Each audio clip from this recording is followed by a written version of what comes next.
So no, I don't want your number, no. I don't wanna give you mine, and no, I don't wanna meet you nowhere, no. I don't want none of your time, I know.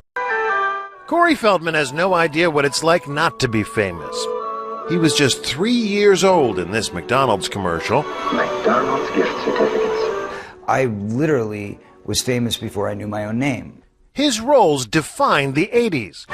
Goonies. This was my dream, my wish. Stand By Me. You call my dad a loony again, and I'll kill you. License to Drive. The only difference between you and that greaseball is that he has a license and you don't. Films that propelled him into the spotlight for his entire youth. But being famous so young, he says, caused serious damage to him and his friends. Do you feel like you missed out on a normal childhood? What childhood? I don't know what that means. A lost childhood and a loss of innocence.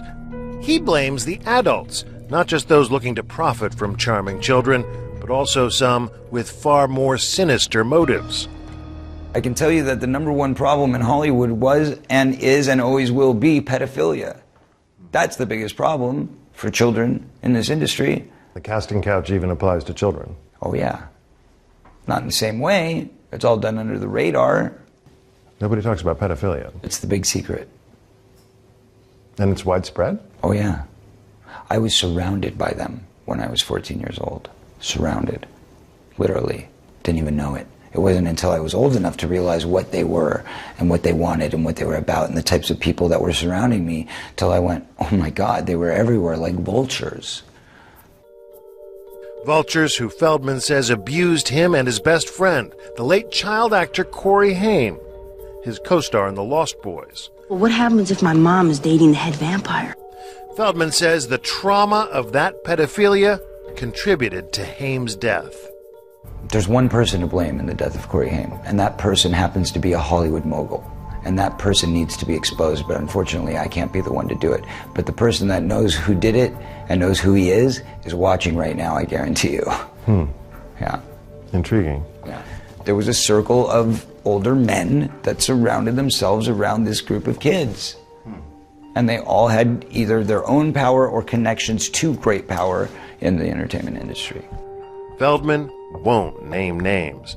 And he admits his friend had a struggle with addiction, which he says was a mechanism to cope with his demons.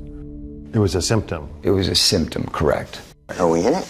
In 2008, the two Coreys confronted each other on their reality show about the dark past they shared. You let me get around in my life, man, raped, so to speak, when I was about 14 and a half, and I'm saying this right now. What'd you do, man, when you saw that going down when I was 14 to me? What'd you do? You knew about it. You want to talk about the truth? Okay, well then let's talk about the truth. I was being molested at the same time by somebody else. What'd you do?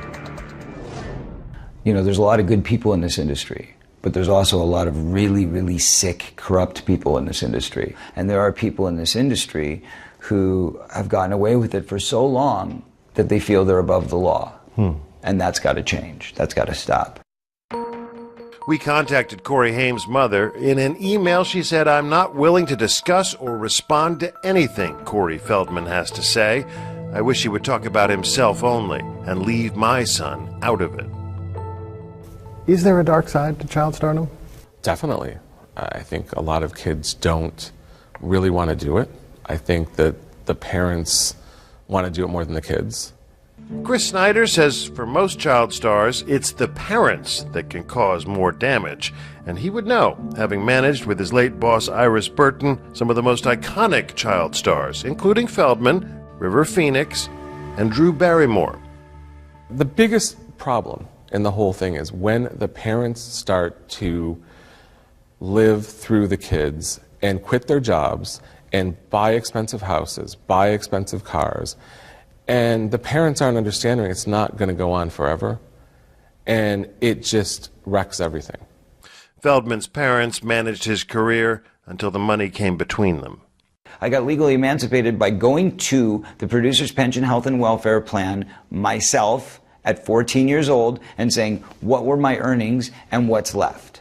Earnings, by the time I was 13 years old, $1 million, which is really not that much money, but in those days it was, you know, in the late 70s, early 80s, that was a good chunk of change. And how much was left? $40,000.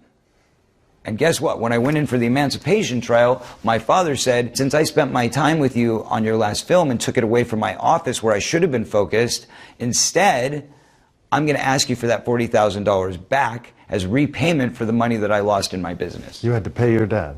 Correct. You can check the court filings. That was a fact. Wow. So I started at zero at 15 years old, coming out of the hole. We asked the court for the records, but they're sealed. In a statement, Corey's father, Bob Feldman, told us any money that the court awarded is a fraction of his claim. And this was a reimbursement for strictly professional expenses, for instance, private school, a publicist, professional wardrobe, traveling expenses, and lots more. This helped to save his career while he was in trouble with drug problems. I thought I was doing the best for my son, and I am always here for him. Child stardom is not a dream Feldman has for his own son. I'll see you in a minute. He is, after all, one of the few stars who doesn't let his child get photographed on the red carpet. Would you ever put your own kid into the industry? No, absolutely not. Never? Never. I believe that everybody in this world should have the freedom of choice. And child stars don't? Child stars have nothing.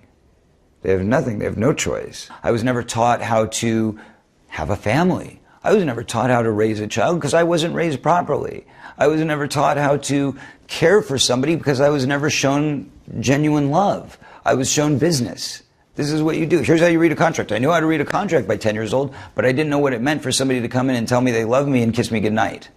That's a problem. So, no, I don't want your number, no. I don't want to give you mine, and no. I don't want to meet you nowhere, no. I don't want none of your time, and no. So, no, I don't